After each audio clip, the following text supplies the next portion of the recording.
Hi, it's Melly Starz, and we're back here with a new season 5.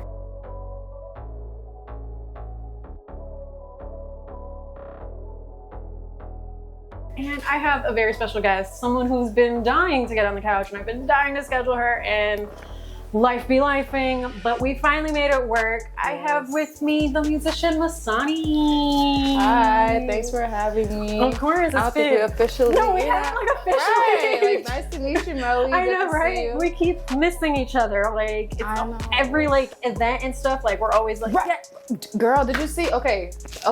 There's a video, and it was one of my first bigger shows, and it was my first open mic with Too Good. Yes, I'm in the background. I'm in the background.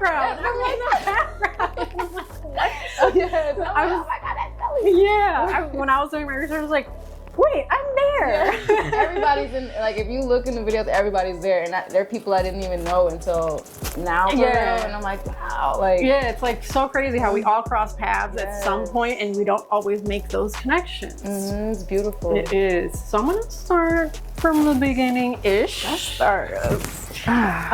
Your mom is a writer and actress. Okay. Damn, okay. All right. And your dad is an author, or an actor, an artist. So how did that influence you and your creativity?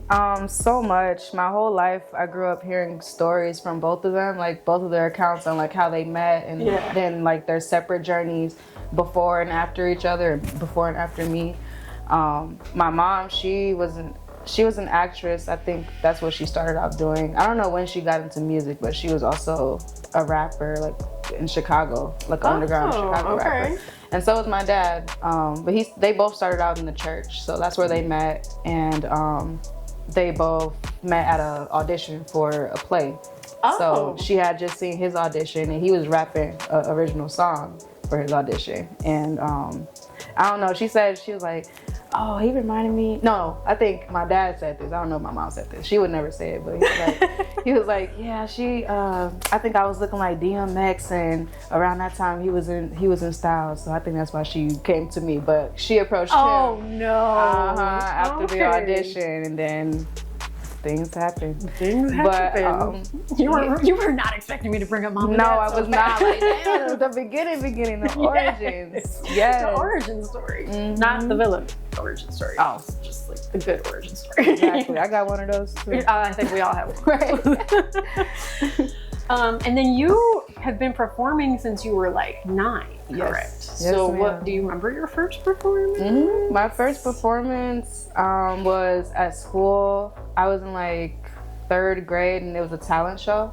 And I sang a Michael Jackson song. I sang, Of course. Of course. What was it? You Are Not Alone?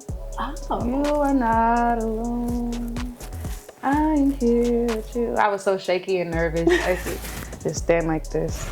But I've come a long way since then. I always had issues with stage fright though.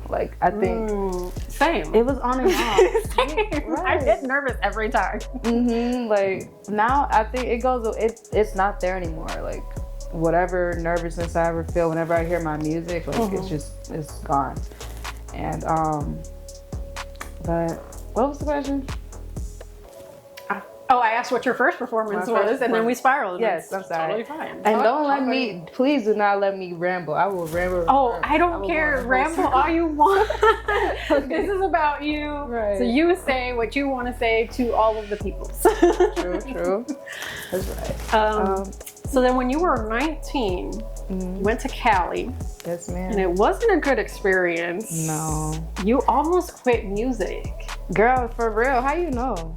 I didn't even say that. Because I never said that. You read my mind. Because I never officially out loud said that. But I did almost. I didn't do music for a good 2 years. Wow. After that. It was just traumatic. A lot happened during that time. It was during COVID and people died and just it was a lot going on. It was a lot going on. So then after those 2 years, what made you be let me get back into music?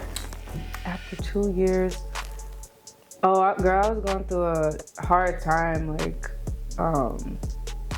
just It was like a mixture of like me just transitioning into adulthood, and then like I was dealing with a relationship that just was toxic. Yeah. And I had a lot to write about when it came to that. So shout out to her, because she gave me that spark to keep writing again. And my partners, like they always would tell me like, you gotta keep writing, Yeah.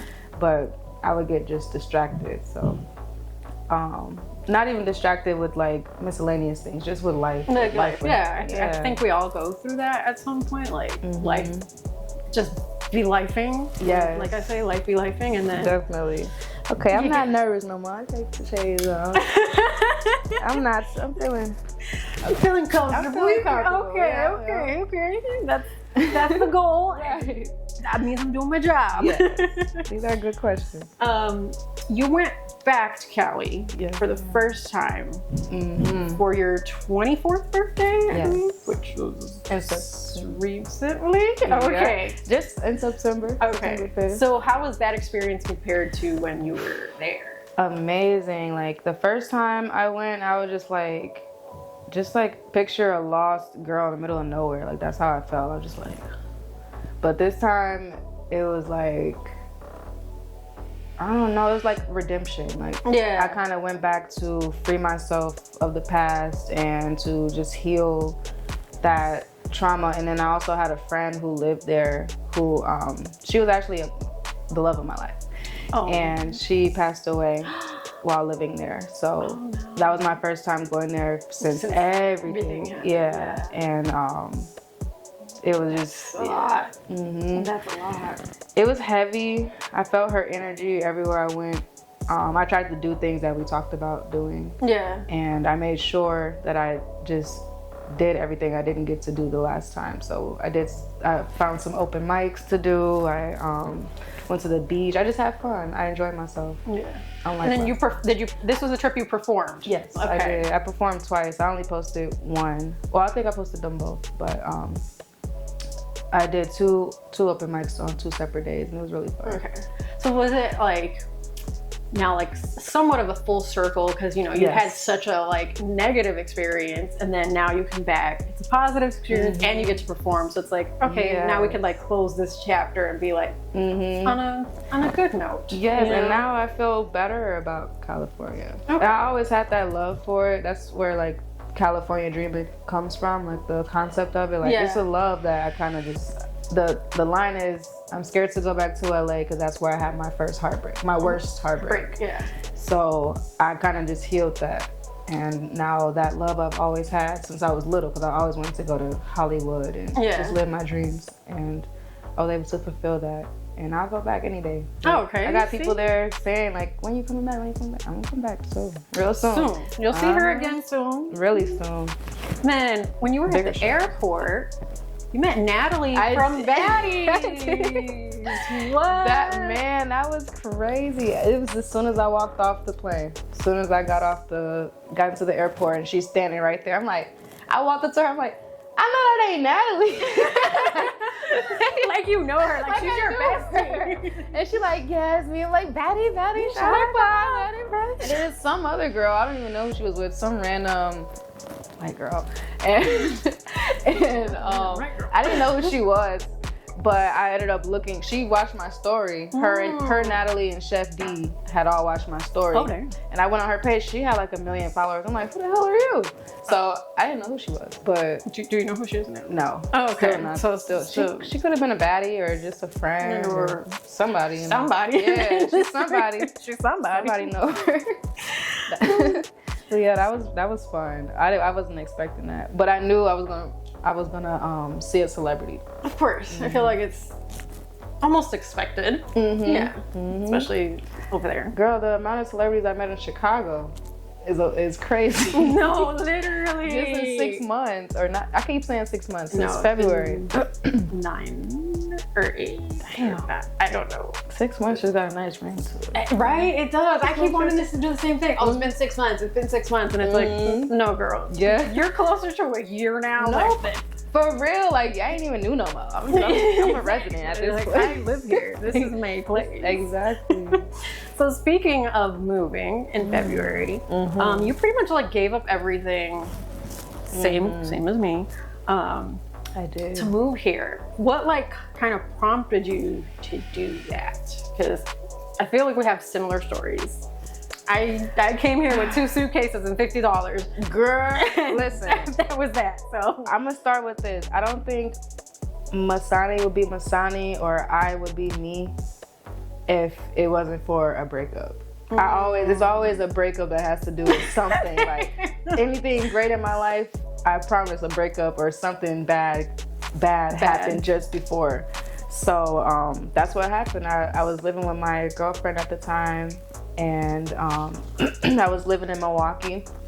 We went through a really bad breakup, and it was to the point where I could stay and she could leave, or she stay and I leave. Yeah. And I'm like, oh, I had just lost my job too. Oh, I'm like, I'm free. I am free. I get to go. I lost my job when I was checking in for my flight. Ah, damn. And I almost didn't come, girl, because I was like, I don't even have enough to pay for the damn bag. That's crazy. Like before you, like literally the day I was, like the night I was moving. So was it a job you had here? No, so I was like virtually, like. Okay. Oh yeah. Okay. Yeah. That was my next question.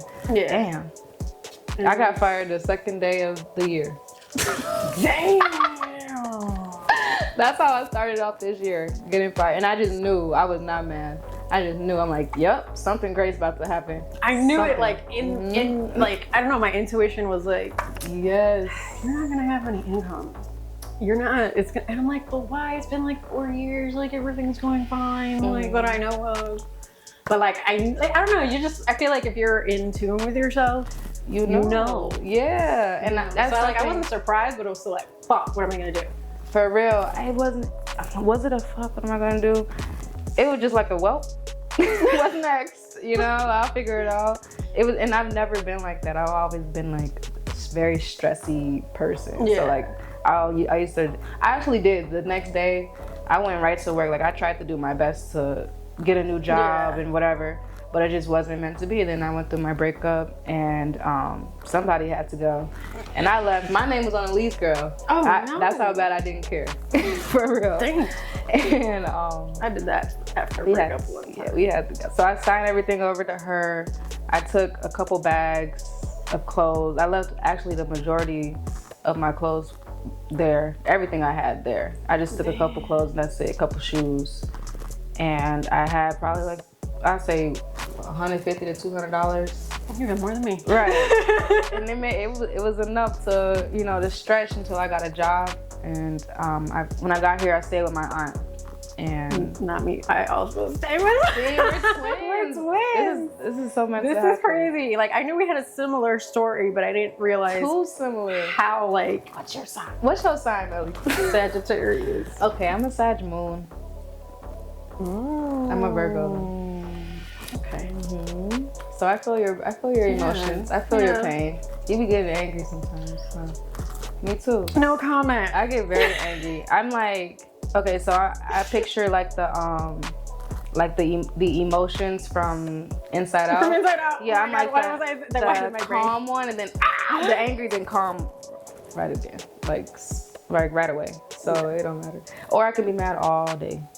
I'm so mad that I'm gonna take it there. I'm like that girl who's gonna take it there. Like I got pissed off the other night, and my aunt's like, okay, we're gonna lock you in the room. No one bother her. She's angry. Ooh, that's angry right there. Yeah. And you don't even see, like, you're a quiet storm. That's what it is. Yeah. Don't piss you off. Yeah, I'm very like chill. Just don't piss me off. That's me, bro. I swear to God, that's me. Don't piss me off. My favorite saying is, I come in peace, but I'm always ready for war. So just leave me the fuck alone. Please, please, don't piss me off. Yes, man. There's not a lot. Like it takes a lot to piss me off. Like a lot.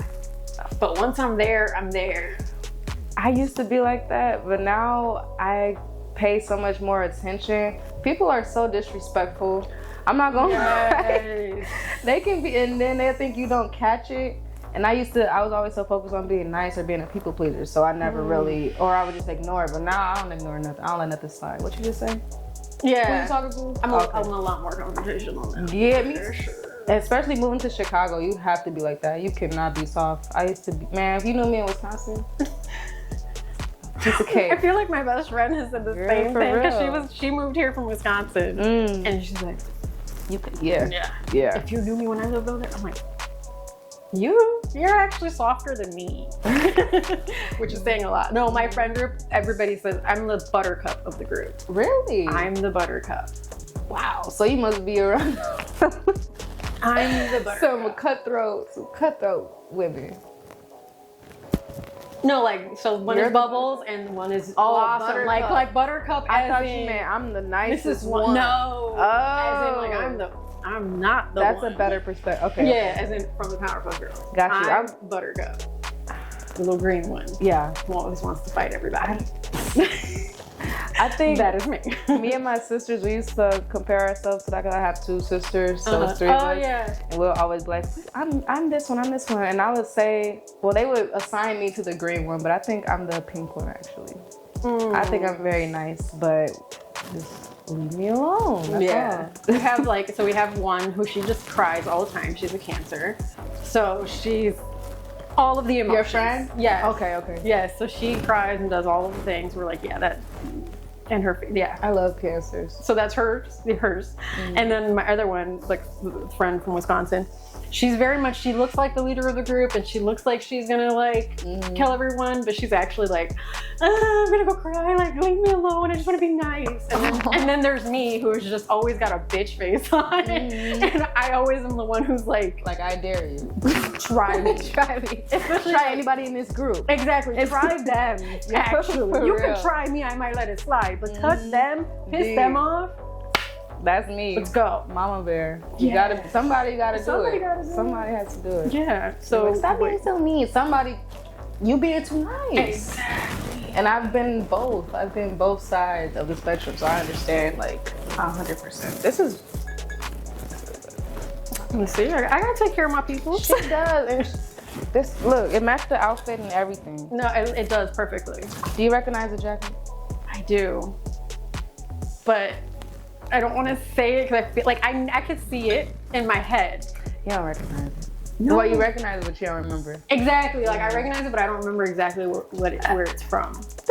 And I want to. Okay. Mm-hmm. So it's not the main Thriller jacket. It's the one when he was like before he turned into a werewolf. Oh. He had the Letterman jacket on with the M, and I'm like, the M is perfect. The M is perfect. That. I'm always gonna say M's are perfect. Oh, M, yes. See, we're too aligned. We're there. We here with it. We here. We here. This might be one of those where I found a new bestie. Oh my god, I got a party with you. Speaking of parties, yes. we got to talk about all your performances this year, Miss Nail. Come on, let's talk. That's why we here, right? Yes. The first open mic you did was like in your neighborhood, and you kind of like stumbled upon it, I believe. Yeah. So like, what prompted you to be like, hey, let me go check out an open mic, or how did you find it? Where was it? What did you do? So how did I find it? So I definitely was bored, and I had I was very bored. I had just moved into my apartment, and life was good. Life was peaceful, but I didn't have no friends, and I'm an artist, and I'm trying to get out here. Yeah. So one day I went on Eventbrite and I just looked up open mics, and it happened to be on a Sunday, and it was the same day. So I'm like, oh, I looked it up. 5 minutes away from my house. Oh, that's convenient. Probably like a 15-minute walk. Because I walk. Yeah. I went there, and shout out to Kat Karasi, who was the host. And she was there. She was so sweet. And I told her it was my first open mic. And she was like, girl, you can just do however many songs you want to do. So I think I did 3 songs. You did War Cry. War Cry, yes. I know that one you did. Yes, War Cry. That was my second time performing War Cry. I actually did a performance in February. Okay. That it's not really posted anywhere, but that's why I didn't know. Right. It was here. I know. Where was it? It was at a college, Kent College or something. It was like a law school. My aunt put on a showcase. And that was like an impromptu performance. But fast forward to to that Sunday. I was bored one day and I had a song on my heart. Like, War Cry was the song on my heart. So like, I really want to just sing. Like, I don't care who it's in front of. I don't care who's there, how many people are there. I just want to sing on a microphone. And I want to hear my own voice.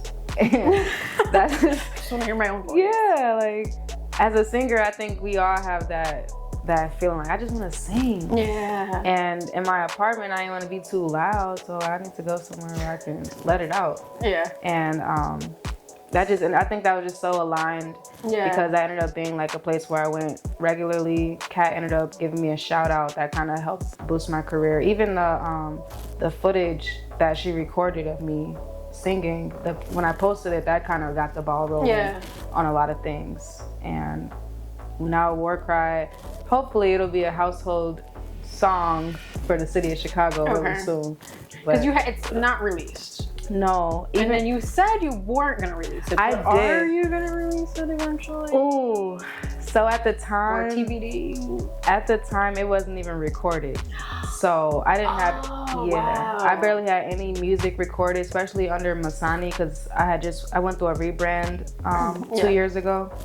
And I had a different music under a different name and all type of stuff. So Masani is a very new character. Yeah, and with new music, and I only have 2 songs released. So, and I didn't go to the studio or nothing. So I just had my instrumental from YouTube, and that's how I got started. I recorded War Cry, and I have it. I don't know if it's gonna get released. I said I wasn't gonna release it, but I might just release it on the album. But not as a single. Not as a single, okay. No. It depends. It depends on the demand. There's so much like that could happen. Mm-hmm. I gotta keep going. You guys, I guess, are gonna dictate what she's gonna do. It's truly up to y'all. Whatever song you guys want me to record, or because some songs I just refuse to record, like Walking Feet. That's one of the more popular ones. It's so much more powerful live. I can't. No. You can't imagine it on a recording, right? You gotta see. That's something you have to see. So, War Cry is something you can listen to, but you also gotta come see me. That's why I said I'm not releasing it, because you gotta come see me. Yeah. But yeah. Another performance you did was with the Core Foundation. Yes. How was that? That was great. Miss Yakira Levi is the what is she? I don't want to say curator. She's like the CEO. Like that's her organization. And I actually met her through some of my family members who they're also artists, and I don't know how they found her, but she's actually my professor now at school. Oh, so wow! Look at that. Yeah, everything is so. I love how everything. Yes. Always. Everything always comes back around, I feel like. Mm-hmm. And that was one of my first bigger showcases, and I had like so many like.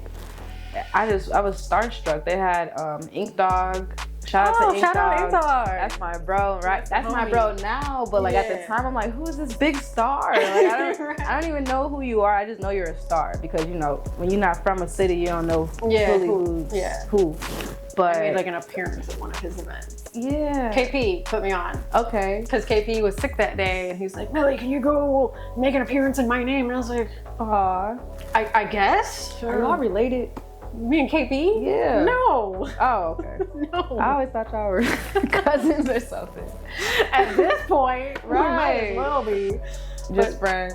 Just friends. Yeah. Just friends. Sure. KP is so cool. He actually, this is a secret. I didn't tell many people, but KP. But we're getting in line. Yeah, I'm giving y'all some little insight. I actually worked with him briefly on a song, Walking Feet. Actually, he turned one of my live performances into a live audio version of the song. He's so fucking talented. He's talented, yeah. What doesn't he do? I'm like, can you do this for me? I asked like 3 different producers, like, no, I don't know.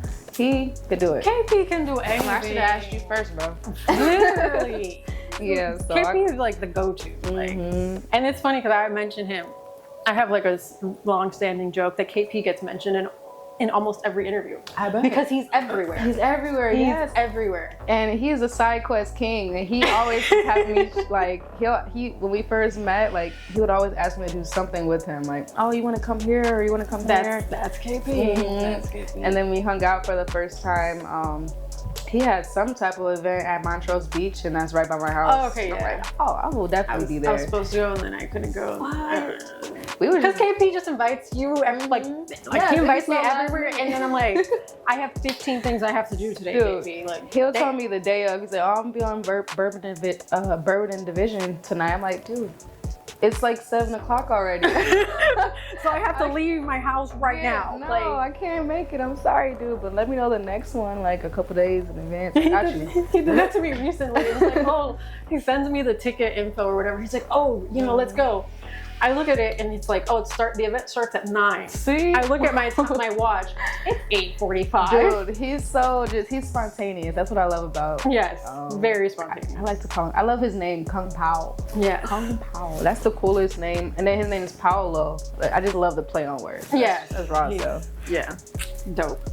So speaking of Kung Pao, look how I segue this one. Right. He also was the DJ at the next event we're going to talk about. Which one? The Too Good open mic. The first one, yes. The first one in July. I was there in the background of your video. Yeah, so he played the wrong song on accident. I should have cut that part out. I felt bad. I'm like, damn. How many people seen this? We were going through a lot behind the scenes. Okay? I didn't even know. We were going through a lot. And it wasn't even his fault. That was me. I had done, first of all, you know how it goes. Like, you can do 2 songs until there's not enough time. And then it's one song. Yeah. So I was going to do that War Cry first. And then Walking Feet, which was a brand new song that wasn't even finished at the time. Yeah. Yeah, because you ended up doing a freestyle. You freestyled it, kind of. Yes. So that song was half written. I wrote that song while I was walking in Chicago, and the instrumental. I had that instrumental for like 2 years, but just the sample. I don't know where the sample came from. It was like a Kanye West type beat, and it sounded like it was saying, "Walk with me." That's literally like the vibes of that beat. Yeah. So I'm literally walking, and then as I'm walking, I know that I'm walking not in the physical sense towards this destination, but in the spiritual sense. I'm walking towards something. I call my journey a walk. So like, I knew that me walking during that moment, which was me just walking to take care of business, get a job, look for jobs. And I knew that me walking to do that would lead me to where I am now. So walk with me to the promised land is walk with me to where, just wherever you want to go in life. And it was inspired literally by me walking. And it was halfway done until one day I'm looking in the mirror and I'm like, I just looked. I don't know why I said I blame the ancestors. I just started hemming and I'm like, to the promised land. Oh, okay. So I'm playing around with that, and then I'm practicing over and over and over in the bathroom by the time I get to the sub T. I felt just like Eminem in 8 Mile. Yes, like I'm like, gotta practice because I don't know how I'm about to do this because it wasn't done like the last the little half of the song, and I'm like, I'm just gonna hem it and I'm gonna just do what I do. So I'm trying to practice what I'm gonna end up freestyling, and it's just the practicing ain't working. So I'm like, I just gotta go up there and do what I do. So, and you did what you did. And I did what I did. And I was there. I saw it. I promise. You were there the whole time? I was there the whole time. What? Yes. Oh my from God. beginning to end. Oh my God. A lot of people don't even realize that I was there the entire time. A lot of people saw me in the beginning because I was like facilitating the interviews with the lot who, ironically, that night is when we started to discuss like their sponsorship of the couch. Yeah. And then I guess people didn't realize that I actually was at Sub T too. I was there till close. Like literally it was just we me. Were there till close. Yeah, like, oh my God. So you saw that. Yeah. Wow. And I always think about every time I watch that video, I just think about Crix. Me and Crix were vibing. Like Crix, man. I saw him the other day Crix was the littest person at that event that day. And so for him to 1, stay when no one was there, and then 2, be engaged with me, and 3, I can see that he's feeling it. It's not fake. Yeah. That felt so good to me. Like it felt like I was getting dapped from a celebrity, Yeah. And because me being new here, I don't really care what you do or how long you've done it. If you're good at what you do, I look at you as a star. And that day and from that day on, I always looked at him as a star. So whenever I see him, it's just love. He don't even remember. I'm like, dude, I don't know if you remember my performance, but that video, you were just like, he's like, oh, I don't know what you're talking about, but good to see you. And that's how it is. You know? But I remembered, and that really stuck out to me. So thank you, Cricks. Thank you, KP. Shout out, thank you, Lazy, Hooli, and Melly. And me. Thanks to the whole gang, man, because every step the song, every step I take is a leap of faith. So every single new thing that I do when it comes to the Chicago music scene, it takes me somewhere else. Yeah. And then you never know who's watching, how exactly. Literally, like I said, I was there. So many, and you never know when all of the pieces are gonna connect. Because they eventually. Yes. Full circle is the word of the year. I feel like that's like the theme of the couch. I've come across so many full circle moments, like putting so many puzzle pieces together that I'm like, you did this with this person, and then you were here, and then you were, and it's like, whoa. Like people don't even realize the full circleness of it. It's some people who, like, the way I feel about Cricks, they feel about me. And sometimes I don't even remember them, but like it also just reminds me, like, you know, people see you. People remember you, and you are. And that support goes a long way, even if you don't remember specifically what was going on. Yeah. You also performed again at Sub T for another open mic in August. Yes. I wasn't at this one. So tell me how that went. Man, that one, that was like a prayer answered, because if we rewind to the first one at the Sub T, from the video, I never remember my performances, so I don't know exactly who was there, but I know it went from a big crowd to just the amount of people in this room, pretty much. And I still treated that as if it was still that same big crowd that was there earlier that night. And somebody even said, like, dang, you still want to perform? Everybody left. I'm like, man, I'm still rock this bitch out. Like, like, everybody's here. What you mean? I ain't wait this long for nothing. I had been there from like 8 to 1 in the morning. I'm not waiting. I mean, I'm not going to give this up. So by the time we got to that second one, and that it was the crowd. That was what set it off for me. Like, I always go off of the energy of the people. So the more people it is, the more energy. The more hyper I am, the more happy I am to be there. Right? Even if it's 3 people, I'm just happy that y'all are here to listen and to see me, you know. And that was a good one, because I had my first interview, which that was crazy, because I wasn't even expecting to be interviewed that day. And I was waiting for yours. I had just put in my submission. Or no, you had just emailed me the confirmation for this day. And I'm like, okay, like I got an interview coming up in December, and I'm super excited. But then now I got this first interview, so I'm like, okay, cool. So now I'm ready. Practice. I got some practice period. So shout out to Ashanti Starlight. She's so dope. That's my homie. We have established a relationship over the like past few months. She's so cool. I met her at the first open mic. She was there. I met her. I think she was actually the host. I didn't even know nobody. I didn't know what was going on that first one.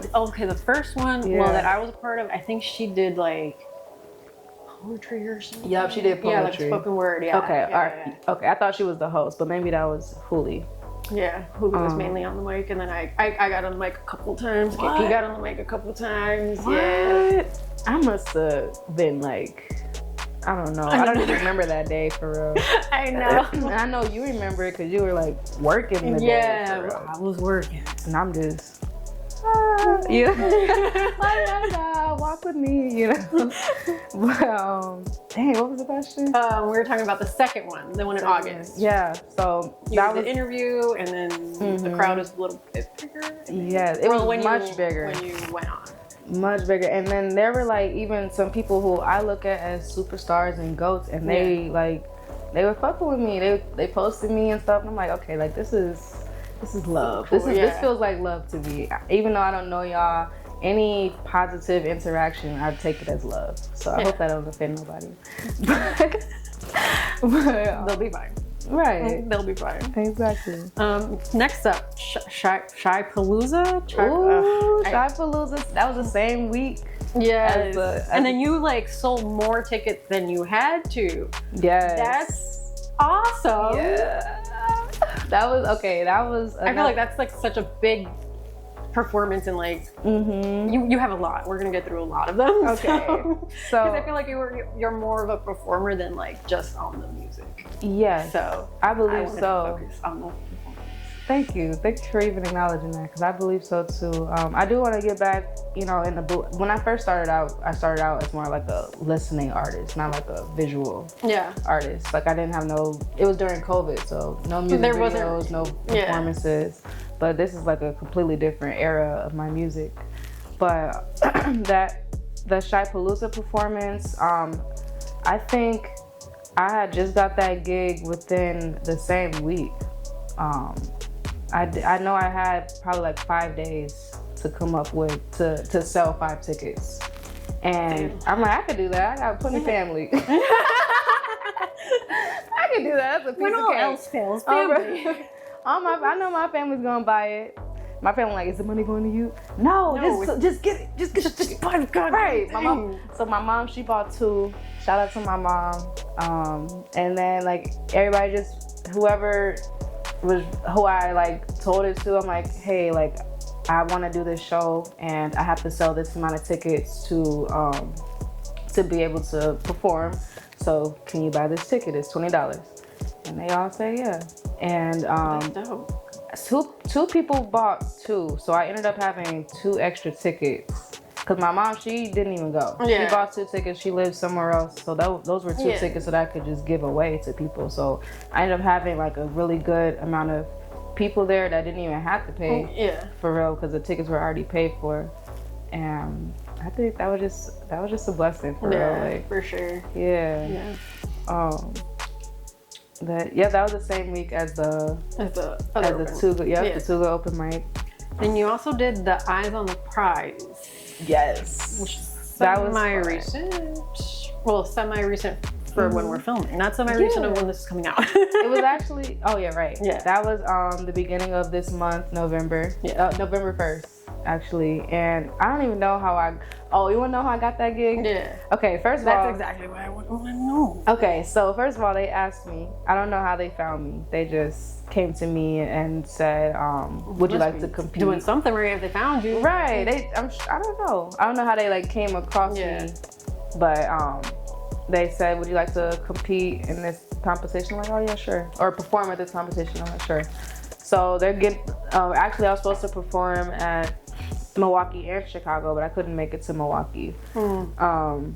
But for the Chicago one, they thought I was a boy. So they were like, we have an all-female lineup, and I don't think it would be fair for you to perform against them, so we're going to make you a headliner. I'm like, well, I'm a girl, but I'll still take it. Thank you. I mean, I ain't going to say no to a headliner spot.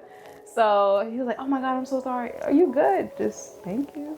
That's all, thank you. And then for the Milwaukee one, he was like, okay, so we'll make you a special guest for the Chicago, and then you'll compete in Milwaukee. I'm like, okay, cool. But I couldn't make it to Milwaukee. So this was actually my very first true headliner set, because that was like a 15-minute set where I performed 5 songs, and it was very intimate.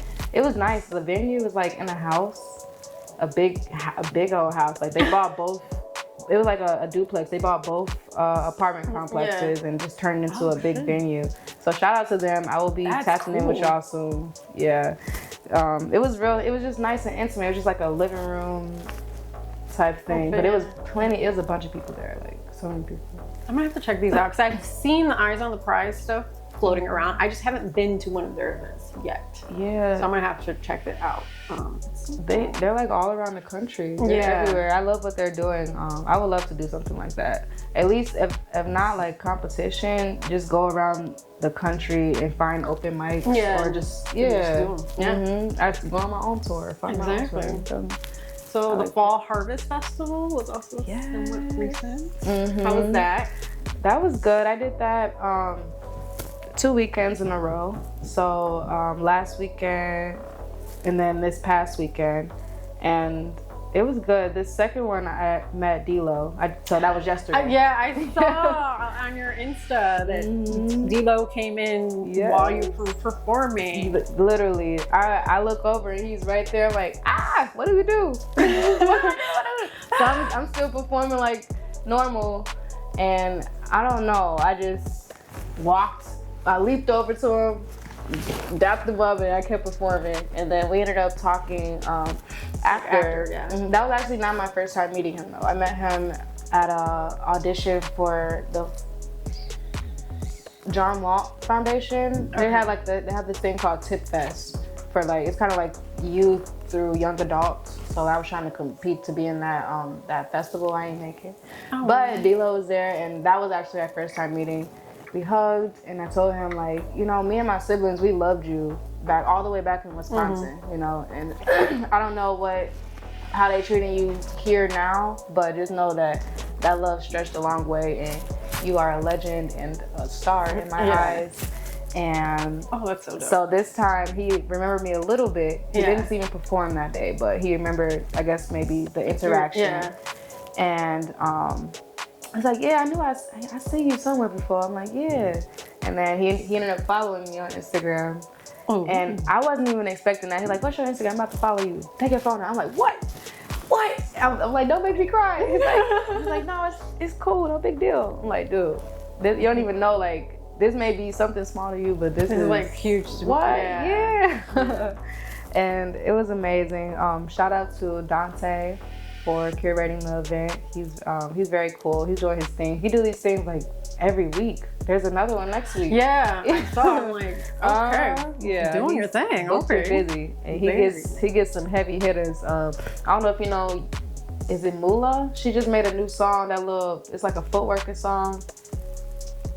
Man, I gotta show you the video. Yeah, you're gonna have to show me after. She going up, but he got the up and coming people like Zion Ali. He got him to perform there twice, so it's nice. Nice little intimate. I just love to do anything for the kids. Yeah. I've noticed. Next up, Counterfeit Records, which is like another open mic. I don't know if this was with Too Good or not. It was. Okay, I thought it was, but I wasn't sure, and I was like, So that would have been my first headliner position or headliner opportunity, but they ended up having some technical difficulties that night. But my brother performed, my best friend performed, and my other friend performed, and they're all like underground, you know, I call them the underdogs. I'm an underdog, but like there are people who didn't really get a lot of shine recently, not recently, but in the past, and I was just happy that they were able to get that moment, and the fact that the doors that were open for me, I'm able to open doors for them, because as soon as I got the position, I'm like, hey, can yeah, you feel me? That's how you gotta do it. It's if you have a lot of artists in your family or in your circle, like, we should all be doing this together. Yeah, we should definitely all work together, guys. For sure. And at least looking out for each other. I ain't gonna say being like a group or nothing, but like just making sure. Hey, I have an opportunity. Yeah. Like if it's anything for me that I know is not for me, I'm gonna pass it to the next person. Yeah. Like, and you might be a better fit for this. Right. And, you know. That's yeah, for sure. And then the Open Stage Festival. Ooh.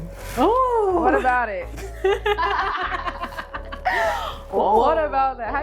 How'd you know that was open stage? I didn't even say. I don't know. I just know all the things. You just know. I just know all the things. I like that. Cause I promise I did not say nothing about that in the caption. What about the? How was the experience? It was. What can you tell me? Because from that reaction, I'm not sure. It's a competition. I don't like competition. I really don't. And it was really fun. It felt like a concert. I wasn't even concerned about anything or anybody else for real. I was just like, shit. I got my content. Hey, did you get that on video? Yeah, because that was a great performance. They ended up, so another full circle moment. So, mind you, I did Walking Feet, and the very first time I performed Walking Feet, it was Cricks and a handful of people vibing with me, but by the time I did Open Stage, the entire crowd was singing my song. And that was probably the biggest crowd I performed for to date. That's awesome. And the biggest stage, the promontory stage. And that was like, that was probably one of the most special ones. They're all special to me for different reasons because that was like your bucket list. Yes, venue thing. Sub T was one for Wild Hair and promontory. So I marked all of those off my list this year within probably like 3 months. And it was very special to me. So now the second time I just went to the promontory a couple days ago, I felt like I was at home. I'm like, oh yeah, I've been here. Right. Yeah. So do you have a new list of venues that you're trying to perform at? House of Blues, I heard that's a good one. I just seen a really good show at Reggie's. Oh, Reggie's Creative is a Session. freaking amazing venue. I covered a show there once, so it's an amazing venue. I would love to perform at Reggie's. I haven't been there in person. Just like I want to be in more like sophisticated spaces now. So that's why I'm starting to like change my look up and stuff. Yeah. So that, cause this is vintage Masani right here. So moving forward, you're gonna see you've seen a little bit of a little bit. You're gonna see a whole new me. You ain't even gonna recognize it. Yeah, I've been seeing a little bit of the not rebrand, a little rebrand, you know, a mini rebrand. Yeah. Because it's not my sound. My sound's not changing. Yeah, it's like it's stylistic. Creates like a creative rebrand. Like really, it's just who I am as a person. I'm rebranding me because this people pleaser and no boundaries. Gotta go. That shit. I can't. Let me tell you, I have done that since I moved here. It's great. I'm in such a better place. The boundaries are there. Yes. The people pleasing is at a minimum. It's great. I'm so quick I still to say feel no. guilty sometimes. Don't get me wrong, because like you're so like used to it, but it's definitely life changing. So for sure, I wish you the best of luck. It's a lot of work. It's a lot of work. It is in the beginning, but once you get past, life is so much easier. Nobody mess with me. Nobody bother me. If you do, you're gonna get cussed out. Say that's just it's gotten to that point now. I used to be the bigger person or turn the other cheek. No, some people deserve to get cussed out. They do. Sorry. Sometimes violence is the answer. Leave me alone. But you didn't hear that from me. That's what I keep telling people. Just leave me alone. Just leave me. Just leave me alone. Just leave me alone. Let me live. Because I don't do nothing. I just sing my songs. I jump around and I'm happy. No reason to bother me. Like, just leave me alone. Leave me alone. Goodness. Okay. So there's one more performance that I want to talk about. It's a little bit of like we're going to go back. Okay. Because it was like before you moved. It was in Milwaukee, I believe. And was like a callback to like your first solo performance. You performed From My Higher Self. Yes. And then you brought a little girl on stage. I felt like it was just such a standout, like, I don't know, like a significant performance. So how was that? Like, what made you bring her on stage? Like, because I feel like it's like a message to your younger self, kind of. Yeah. So. Yes. So the song From Your Higher Self is a letter to my childhood self from my higher self, which is, if you don't know, it's just the better version of you, the evolved version of you, healed version. And I wrote that 2 years ago. And that was actually the first song I wrote, recorded, and released as Masani. Oh. So it was a pretty big song back in Wisconsin, but it's not on any streaming services anymore. But when I did that performance, obviously I was like, I wanted somebody to represent that childhood, child. But it was actually just from a vision I had in my music video. Like for a music video, I'm like, okay, I gotta get like a small girl who kind of looks like me so I can sing to her in the video. But the video never came. So this was my first time performing that song, and I still wanted to live that vision.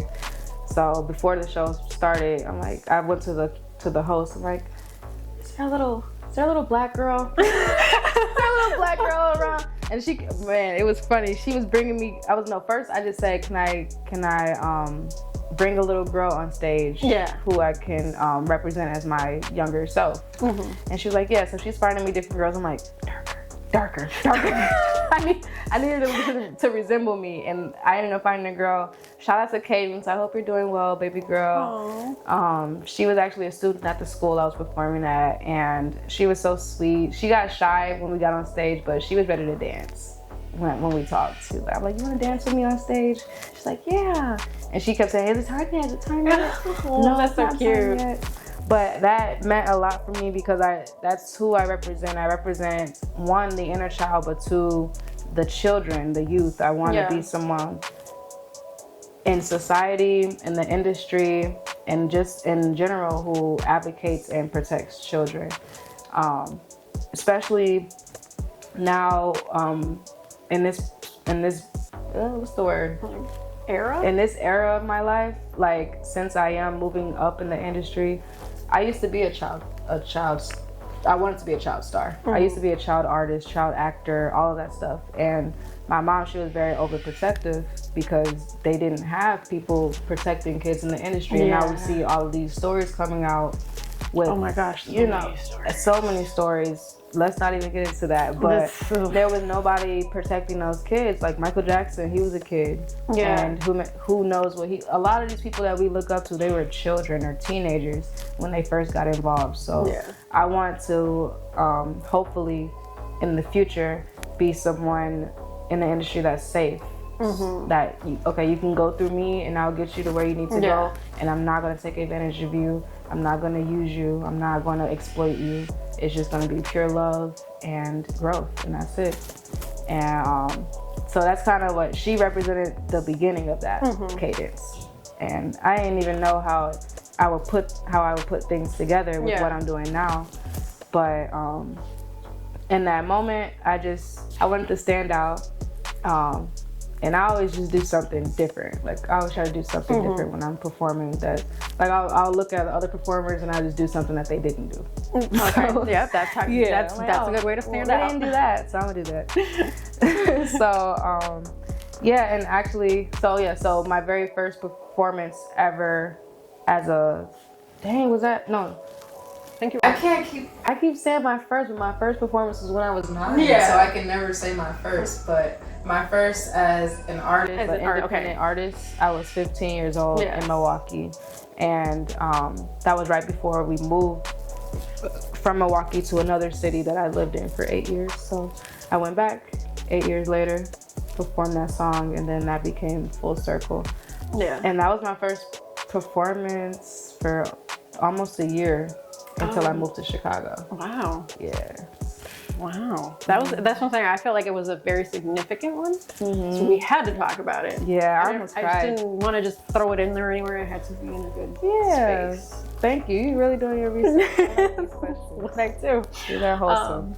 So now let's talk about Pass the Mic Entertainment. Yes. Just like your company that you kind of started in 2022, but I think you mentioned that you also worked with kids at some point before like it officially started. So tell me, because it wasn't like a middle school podcast before. Yes, it was. And then now it's an entertainment company. So how do we go from podcast, and what was the podcast first? I'll walk you down the journey. So before I started working in schools, I wanted to do a podcast because I was just I was in a very introspective point in my life where I had a lot to talk about. But I didn't have the resources. I didn't know where to start. So when I got into the schools, which was in 2022, I got my first job as a hall monitor. Oh, wow. And girl, that school was bad as hell. Oh, I love my Mitchell babies though. I hope y'all doing good. I miss y'all you just guys. bad as hell. If y'all, they probably won't see this. But they know. They'll tell you themselves. We bad as hell, Miss Naya. That's what they used to curse and everything. But oh no, y'all was real bad. I came there and I got them in tip-top shape. That's for real. I had to put the hammer down on them. And it wasn't that rough for me though, because the kids loved me. I really got a lot of pushback from the other teachers who they wasn't used to this eccentric young black woman. You know, I'm the same height and size as the kids. I dressed just like them. Like they wasn't used to me, but I used that to reach them. Mm-hmm. And when I got to know them, I'm like, man, y'all are funny. You guys are hilarious, and y'all got so much personality. And then a lot of you just need an outlet. Y'all acting like this because y'all don't have anything positive to put your passion into. So I'm like, what do I do? What do I want to do? First, I'm like, okay, I want to do like a girls group. Nah, I don't want to reach just girls. I want it to be co-ed. I want it to be both. So I'm like, okay, podcast. Let's do the podcast. And that idea started in October. I'll say by January it was started. I got it going, and it was amazing that I was able to do it through the schools. And I'm glad that I waited, because the secret to schools is that they have a bunch of resources. So if you want to do some things, if you want to get some things started, I say probably get a school gig, because they have a separate budget for after school programs, and they will get, so they got my podcast mics, they got the camera, they got everything, because it was under their budget. And they gave me a stipend to be able to do it. And so that's what I was doing. I think we did that Tuesdays and Thursdays after school.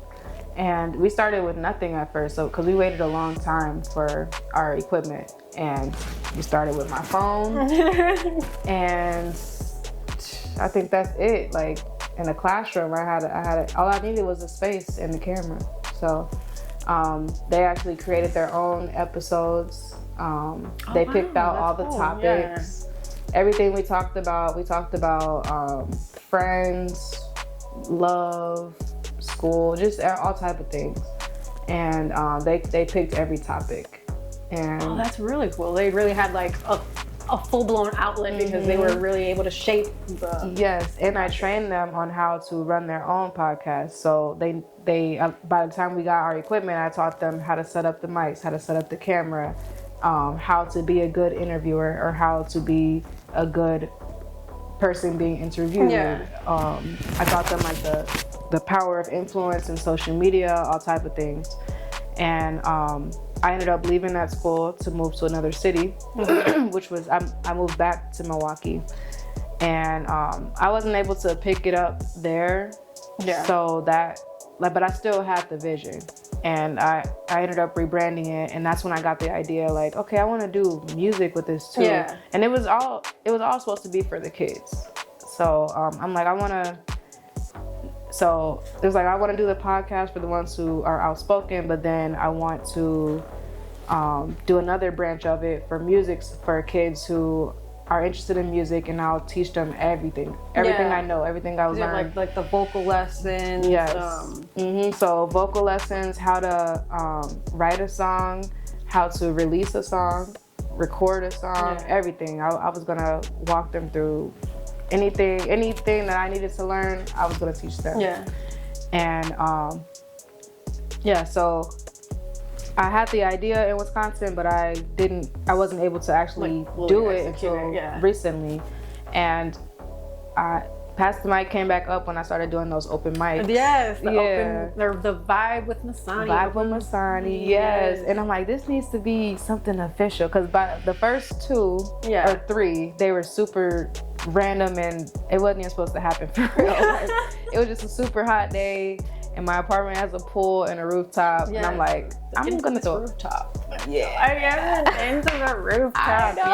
Every single time something happens, I promise. And it's closed now for the season. I know, because recently I saw that you were like, oh, this is the last one. Yes, ma'am. That was the last one. Hopefully, I don't know if that's the last one ever on the rooftop, but my lease is about to be up. So we're gonna see if I stay or if I go. We'll come back to that. But so it started with the open mics. I'm like, this needs to be official somehow, because I see like now a lot of people want to do it. I got so many people like inquiring to just perform, and they didn't even care what the setup was, because at first all we had was a speaker and my phone. Nobody had no microphone. You gonna perform your song and I record you, and here's your content. That's it. And they loved that. Like, it meant so much to them, because as an artist, that's all you truly need. You just need content of yourself performing your own music, and that could take you so far. It don't matter if you're on a stage in the backyard. It don't matter to me. Yeah. I think as long as you got the platform, you just need something, some type of content to post. Definitely. But yeah, and then people were so once it was over, I said that was going to be the last one for the summer, and people were still asking about it. And even the one in October was like random, but I gave people time this time. Yeah. I ain't gonna tell y'all the day of, because the ones in the summer, I'm like, you need to be ready. You're not gonna come if you're not ready. Yeah. Period. I'm gonna send it, and if you're not ready, if you can't come, you can't come. But if you can't come on. And that was, I don't know. I thought that was a cool method, because I'm like, well, that would just attract people who are kind of like meant to be there at the time. So this second time around, when I did it in October with my my business partner Joy, she and I, we really came together for that one. Like, we put our heads together. We met in person. We talked every single day about that one, and it was like gonna be like the biggest. It was the biggest one that we've ever done. And I saw a lot of clips from that one in comparison to like the other ones. It went really well. I was so stressed out because we were having like some sound issues, but people were so understanding, and they were just trying to make sure I wasn't going crazy. Yeah, like you weren't tweaking out. It's okay, Masani. Look, we vibing. We good. Don't worry about it. I'm like, vibe with Masani. We just and Masani's not vibing. And Masani was not vibing. It wasn't Girl, even called. It wasn't even called Vibe with Masani no more, because I knew it wasn't gonna be a vibe. This was gonna be a real show, and I gotta put my show pants on. And yeah, so that was really the birth of the rebrand of Pass the Mic, which is going to be a full-blown entertainment company. So it's going to be podcasts for youth and adults, music opportunities, whether that's if you need performance tips, or just somewhere to rehearse, if you need vocal lessons, songwriting tips. I'm starting to record now. Yeah. I can do basic recording, no asking for no Pro Tools, nothing. Yeah. Okay. Well, then you learned engineering and mixing a little bit this year too. I did. I go to school. Is that part of it? Oh, okay. So I'm learning. Okay, learning. Okay. But I started recording myself, so I'm like, okay, maybe that's a good place to start. Yeah. It sounded pretty good. I'm still perfecting myself, but if someone just wants like a demo or something, I got you. Yeah. Or I'll just show you what I know. I don't mind like sharing information. Like anything I know, I want to just pour it into somebody else. That's kind of my love language, just passing on information. So any like new thing I get put onto, even outside of Pass the Mic, I have people that ask me, hey, like, who do I talk to get into this show, or how do I get into the? How do you get? Here you go. I'm not a gatekeeper by any means. The only reason I started making it a business is because it was so often and so frequent. I'm like, okay, and I also need some extra money. Exactly. So here we go. At some point, the bills be billing. They be coming in, and exactly. So, and I got my first client. Her name is Maya. I saw that. Yeah, she's great. That was like random how that came to be, but she came to me ready to work. She came here. She just got here from Indiana. And I took her to the Promontory. That was her first. She didn't perform, but that was her first open mic in Chicago. Yeah, and we had a good time. So stay tuned for her journey as an artist. Next, I think we're going to meet again this week, and I'm going to get her in the studio. We're going to get some more content of that. Studio vibes. Follow Maya1K on Instagram. Maya1K. Speaking of Instagram, you have on your bio the messenger. I was trying to figure out what that meant, but couldn't figure it out myself, so I figured I would just let you kind of go into it. Well, that came when I changed my name to Masani. Okay. And Masani has many meanings. Masani means, well, first, it was supposed to be Masani Imani. And I was trying to say them both.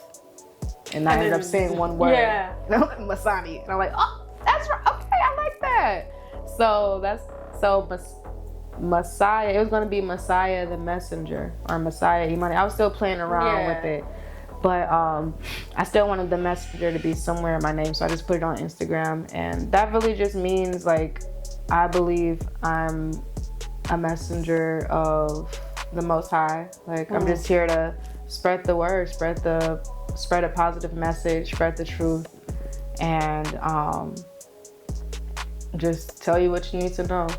And I used to be like a more like on social media, but now I kind of let people come to me. Yeah. You know, if you need help with anything, if it's anything you have a question with, anything you're going through, I got you. I got you on advice. I got you on guidance. If you just need me to sit and listen. I think me being the messenger is just someone that has wisdom to share, pretty much. I can tell you whatever you need to know. Okay. If you ask me. There you go. Yeah. So I want to talk about California Dreaming. We kind of mentioned the song earlier, but you know, we got to come back to the music at some point and you know, bring it all back together. So I had a couple bars.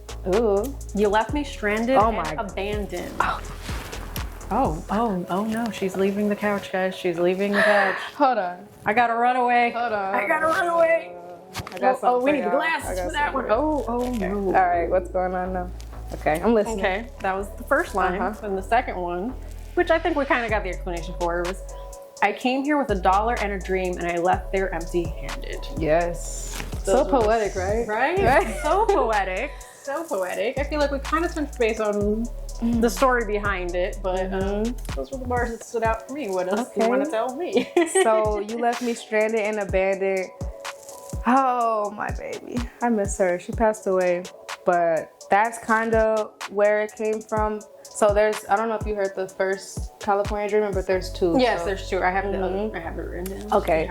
So the California Dreaming 2, I literally took a bunch. I took the concept of California Dreaming 1 and then I applied it to 2. So it's kind of like a continuation. Yeah. Yeah. So it's not a remix. I call it a reprise. And if you're familiar with musical theater, they have reprises in musicals, and it's kind of like, so the first it'll be like a big number, and then the reprise would be an even bigger number. So like it's even more upbeat. Yeah. And then it tells you more context of the story and things like that. So that's kind of where I got that from. And then if you listen to the instrumental, it's actually a sample. Of the original California Dreaming. Yeah. I have it written down. Sampled. So that was actually created by someone back home in Wisconsin. His name is Clyde, the producer.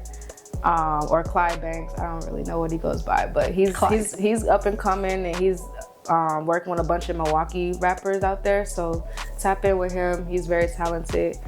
But yeah, so You Left Me Stranded and Abandoned was based on a true story. So I was supposed to go there and see her that time, and she did not want to have me. Oh no. Yeah. So I was there and she was there, but I didn't see her. But I met her in Wisconsin, and it's a long story. You want to hear the whole story? Do you even have time for that? I mean, you got to hear the whole story to ask that question. Okay. Maybe that's an off-camera story. Next time. Yeah. Part two. Yeah. But yeah, she just I didn't see the person I wanted to see, so that's where that kind of came from. Because I went to Cali for two things: to follow my dream and to chase love. So following the dreams like a cosign, chasing love, I don't know, that doesn't always work out. It don't. And I'll be the first to tell you it don't. But I followed my heart. I tried to. And my heart wanted to be in California with her. But she asked me to come. That's the thing. She's like, can you come? Please come. Yeah. So I came, and she just wasn't, it wasn't even that she didn't want me there. She just wasn't in a place to have me with her. So I was there by myself, essentially. And that's kind of where that came from, because I was just lost. I'm like, dude, you're here, and I don't have anybody. Yeah. And you kind of like mentioned it, because like the other line that I had written for part 2 was 19 years old in Cali all alone. So yes. Because I feel like these two songs are so intertwined that it's like you can't talk about one without the other. Yeah, that's so true. Yeah. You do your research. That's what I do. Wonderful observation. Because that's literally how it is. I even said that when I released it. I'm like, well, you gotta listen to the first one first before you listen to this one. But wait, what was the question? We were just talking about quotes from the from the songs.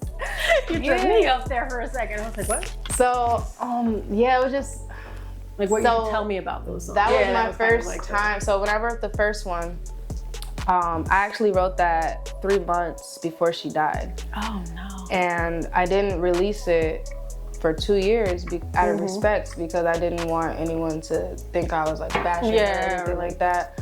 But that was just my experience. And also we were friends before she passed away. So we had talked about the situation. She even asked me to come back out there. I pinky promised that I would. So that's why another reason I ended up going back out there. Yeah. I'm like, I got it. And it was pinky promises are serious. You can't break a pinky promise. Facts. And it was exactly 4 years later since, because I went there for my birthday the last time. The first time I went. Yeah. So, it just felt like it was the right time, and I think we're in good standing. Like we were always in good standing. It was never where it was any hate involved. It was a situation that hurt me, and she knew, and it hurt her too, because she didn't like what she did to me, or she held her own guilt. But I had to tell her, like, no, I freed myself from that, so you free yourself from that. But that's beautiful though. Like that you were able for sure. to do it. I'm very glad I was able to. Like, our last conversation was her. The last time we talked was her asking me to come back to California. So, and I was like, girl, no. Girl, no. Not after last time. She's like, I think. And then that's when we pinky promised. And and she was always like, I don't know. I just look at her as like a superstar. She wasn't even a creative or anything. She just was someone who, I guess, I loved her so much because she represented me getting out of that place that I was in, which is Wisconsin. I hated it there. It was like my own personal hell. So that's how I feel about Miami. Yeah. So I it was really my fault for looking at her as my escape, as opposed to a human that makes mistakes and that won't be able to meet my every expectation and things like that. But I'm glad that we were able to come to like a resolution and be on good terms. For sure. She's a beautiful soul. I feel her with me every day. And so that's what California Dreaming is about. So the first one was written before she died, and then the last one was written after she died. Yeah. I feel like those two songs are so intertwined. Very intertwined. It's essentially the same song. Yeah, to a degree. I definitely caught that. Like, to a degree, it's the same, but it's also very. I don't know. Like I said, they're just very intertwined. So I gotta do a part 3 now, which is it's kind of gonna be like I'm going back to Cali. I was supposed to do that in Cali, but I got distracted. Not the distraction. I mean, I feel like Cali's I only had like 4 or 5 days. Everything in Cali takes a day. Like if you want to go to Malibu, you need to set aside a whole day, because that's like an hour away from LA. Like the cities are so like stretched apart, and traffic. Exactly. So me going to the beach took 1 day. That was a whole day. Oh damn. Yeah. It depends on what you're trying to do. Yeah. But So part 3 coming soon. Part 3 coming soon. It's just gonna be about how I released my fears. I forgave myself. I forgave Alyssa, and I know I didn't do nothing to her, but I pray that she forgave me before she passed away. Yeah. And just to show like growth, pretty much, that my story doesn't end here. Yeah. And I came there with $1 because I didn't leave there empty-handed this time. I left there full of, Yeah. I think like we talked about earlier, like now you have a different experience with it. Yeah. So speaking of things to come. Yes, ma'am. Liberation music? Ooh, Elza. Where's that? What is it? What can you tell me about it? Liberation music is my album that's upcoming. It took me a long time to find a name for the album. I've been saying for a long time, I'm working on an album, but I never knew the name. And then I did some research. Well, I had to do some soul searching and also research. And it was kind of like, okay, well, what do you want to portray? Like, what do you want this story to be? You have all of these songs separately. You're going to put them all together. What is this telling the people? What is the message? And the message is liberation. Free yourself. Free your mind, free your body, free your soul. So free your mind from limiting thoughts and expectations and regret and all of that stuff. And free your body by moving. So I want to make music that makes you move. So it's I like moving. Yeah, it's all tied to my music. So my music, I want my music to free your mind when you listen to it in some way, and then free your body. Ooh, yeah, I wanna. So I don't want anybody to be standing still while I'm performing. If it's an upbeat song, you need to be moving. That's what it's for. Move your body. Why are you standing? You know you feel that. Why you fighting it? Free yourself. That's what it is. So I used to be a very stiff person and dancer, and now I realize now I'm able to move. That's freedom. Like it's literal freedom in your body, where like there were certain parts of my body that were stiff because it was in bondage. I look at almost like bondage of me being embarrassed, bondage of me thinking people were looking at me or perceiving me in a certain way. Free yourself from all of that and move your body. That's it. No, dance like nobody's watching. Cause I'm not even a dancer. People have always told me my whole life I don't know how to dance. Do it look like I care? I don't know how to dance. Right. And then free your soul. I have no rhythm. Right. I used to say the same thing. I think it's really, you gotta break out of it. Yeah. No, if I drink enough, if I drink enough, I don't care. That's how it started. I started getting more rhythm when I started drinking. I was drunk. I just be like, dang, I didn't know I could move like that. Oh no, I'm a professional dancer when I'm drinking. Right. Oh, forget it. And then the last pillar to liberation music is free your soul. So by free your soul, that is whatever that means to you. So like whether that's free yourself from a limiting belief again, or a limiting religion, or just lies that were fed to us in society. Like you can free your soul in a lot of different ways. But I believe you free your soul by first freeing your mind and your body. And it's like a completion. It's like it comes in 3. And yeah, so liberation music is just my story of my own liberation. Yeah. And then it was also inspired by Harriet Tubman's story, her liberation, where she liberated herself from slavery. And she could have left. She could have ran away and started a whole new life and became a whole different person. What did she do?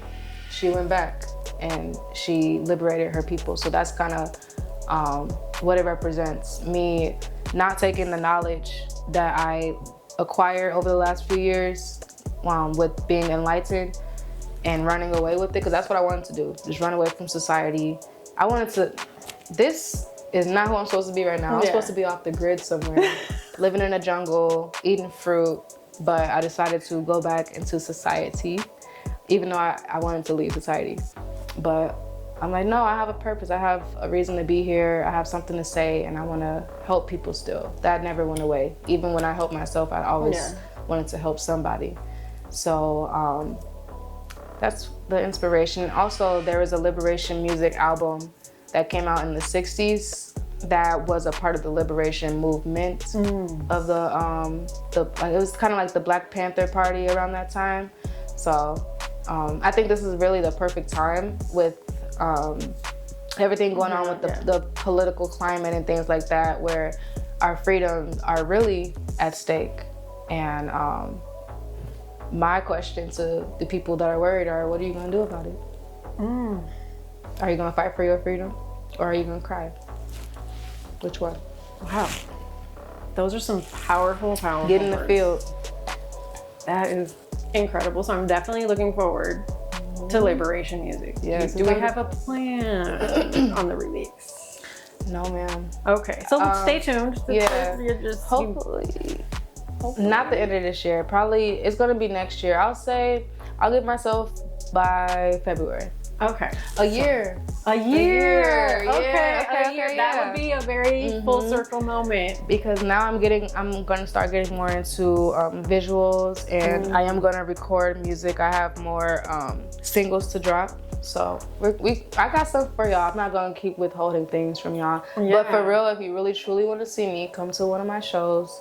Most of them are free. I try not to do shows where they charge, and I try not to do shows that are super far out, so it's accessible. Because people, like, there are some people that literally just come to see me, and that makes me feel like, damn. Like, I mean, duh. But I know, but this early. You be killing the stage. I just got here. Come see here. That's why I feel like I just got here. Y'all don't even know me. I just got here. Who am I? Right. It's like, oh my goodness, but I'm no one important, I promise. I say that all the time. At least 5 times a day. Really, my Instagram, I think, is an intimate way I'm able to connect with my supporters. That's why I post so much. A lot. I post a lot. A lot. Damn, you agree? I'm just saying, that's where I found a lot. So, you know, you post a lot. Yeah, I do. And I don't know. I promise it's all content. Like, my real life, you have no idea. Everything I post is entertainment, but it's for the people. Like, I want y'all to know what I got going on, when the next event is. I want to give you some motivation. Also, you're not gonna forget about me. You're gonna see me every day. Yeah. Every single day until your phone dies. Period.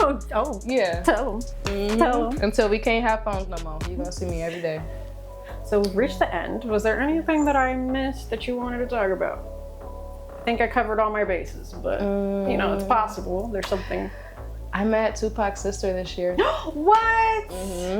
I did. Okay, yeah, you got to tell me all about that. Okay. Yeah. Okay, I missed that one. Yes, ma'am. Oh, I didn't post it. Like, I posted on my story. Oh, but okay. Let me see. I met her right before I moved to Chicago. At the end of January. Yeah, I wasn't even here yet, so. Right, me either. I didn't know where I was gonna go at that time. I just knew I had to leave my home. Yeah. But my mom, she had took me out to, she's a part of like a cigar type of, I don't know, cigar society. I don't know. It's a pretty big thing. Apparently. Okay. It's like a whole club. It's full of rich people. It's weird. But anyways. Yeah, so she was at the cigar lounge, and she knows the owner. So we were just there chilling, and then the owner gets on stage or gets on the mic, and he's like, "Yeah, we got Tupac's sister here." No, I think he just said her last name. He said Shakur. I'm like, Shakur. And I'm like, I know it can't be the Shakur. And he's like, whatever. He said something where I knew it was his sister. And she got on stage, and she was just so graceful and kind. And she was like, "Thank you guys for having me." And then she just went on to talk about some of the work she was working on in Milwaukee, which she was working with some schools or something, doing some community outreach stuff. And my mom, she actually told me to speak to somebody who was a principal of a school, and she's like, "Yeah, you need a job. You need to go talk to this principal." I'm like, "Please, I'm about to go talk to Miss Shakur." What you talking about? Yeah. So I walked right past the principal and went to set. And I sat right next to her, and I was so starstruck, but I was like, what did I say? I said, "My name is Masani, and I'm continuing the work that your brother was doing." Ooh. And she looked at me, she was like, "Have I met you before?" I was like, "No, but yes." No, but yes, like kind of no. Yeah. We have now, but no, maybe in a past life. That's how it felt. Yeah. And she hugged me, and that to me, I'm like, well, I hugged Tupac. What the fuck? That makes me think I met Tupac because I'm delusional.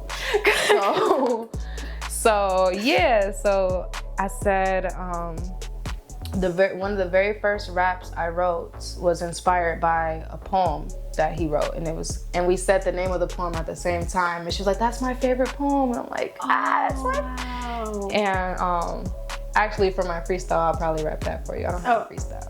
Okay. Well, sorry. I'm a writer. So. I know. I wasn't sure if you were going to. Okay, give good. us a freestyle. Good. If you wanted to give us something like. I'll give you a little 1-2. So some rhymes. Wait, right now? Oh, I mean. Oh, okay. So yeah. If you're ready. So this is what I rap. This is what I rap to Tupac's sister, and she recognized the lines from the poem that I took from Tupac. So, it's where does a girl go when she can't be? Well, let me flow. Okay. Yeah. Get into your zone. Can I vent? So okay, it's called "Can I Vent to You." I'm gonna just say the first verse and the hook. But I wrote this when I was 14, and it just shows that I've always been like a conscious artist from a very young age. So I was like, can I vent to you? Can I vent to you? Tell me, can I vent to you? Can I vent to you? That's the hook, whatever. It's like, whatever. Okay. Because I'll keep saying that for like three bars. Okay. So, where does a girl go when she can't be accepted? Where does a girl go when she's always Where does a girl go when she can't be accepted? Where does a girl go when she's always neglected? Where does a girl go when she can't be protected? Where does a girl go when she's always rejected? Where does a girl go when she has no one she trusts? Where does a girl go when she has no one she loves? Where does a girl go when no one cares if she dies? Where does a girl go when no one hears or cries? This is the part from Tupac. Tupac. Look at her eyes, her tears bitter and warm. So full of life, but yet take no form. Every day is raining, her life is like a storm, and she finds it hard for her to carry on. To carry on with the fight, to carry on with life, to carry on despite the tears, despite the fears, despite the depression she's been fighting for years. That's all I got for you. Wow. That's all we got. Can I vent to you? Can I vent to you? Yep. That's awesome. So that was actually the first song I performed at 15 too. Oh, was I 15 or 14? 15. Oh, yeah. Okay. Mm-hmm. Wow. So just a bunch of so many full circle moments. Full circle, yes. Holy cow. I think that just shows that you're in the right space and on the right path. Yes, I believe so. I just think that they're little signs. Yeah. This is definitely a big sign. Oh. This felt like, I didn't even notice the cameras. It felt like just a conversation. Just talking. I try my best. I like that. I try my best. I feel very you gotta let everybody know where to follow you. You can follow me on Instagram at Masani_Imani, TikTok at Masani111, and you can find me on all streaming platforms under Masani. There's two Masanis, but you gonna know which one is which because I'm the real Masani. I don't know about that other girl. Okay? I don't know about her, but I'm the only Masani there is. So just use your real one. Use your discernment. That's all. She's the messenger. You're gonna know. Exactly. And so here's your thank you card. Oh, thank you. Yeah. So she came very good. I try my best. Really, I wanted to get you a bouquet of flowers for your congratulations. I just didn't have enough time. It's okay. Congratulations on 4 seasons. And good luck to season 5. Yes, I'm very proud of you. You're my first guest on this season. Thank you for having me. Epic. I'm super. Yes. I feel like the first and the last of the seasons are always like the most important. Hopefully you get some time to rest and you can take a break. Are you gonna take a break? Because us working women, we need a break. I'm planning on it. Will it happen? TBD. Planning. At least go on a vacation. Please. I'm trying to. Okay. I'm trying to. I'm waiting for those pictures. Okay, sounds good. But for now, you guys remember to follow The Lot, our official sponsor. Could not do this without them. Remember to follow me, Melly Starz. Yeah. And stay tuned next week because you never know who's going to show up to the couch. You never know. Bye. Thank you guys.